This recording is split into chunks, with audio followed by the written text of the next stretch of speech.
This is the Bonsenkitchen milk frother. I'm going to do a quick unboxing video here. So you can see it comes in a nice box, which is great. And then inside, looks like we have a manual here.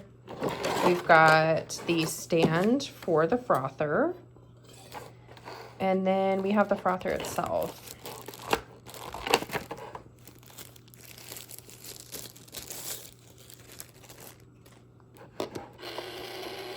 Oh, turns on here. There we go. So you gotta be careful of that button or it will automatically turn on. And it looks like we just need to insert this here.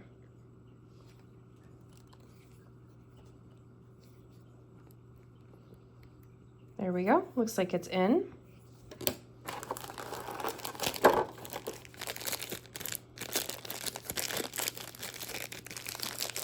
And it also comes with this charging cable here, which is fantastic. So looks like it has 3 speeds. 1, 2, 3. It works fantastic. And then here is the little stand. So if you're looking for a nice milk frother, I think this is a great option.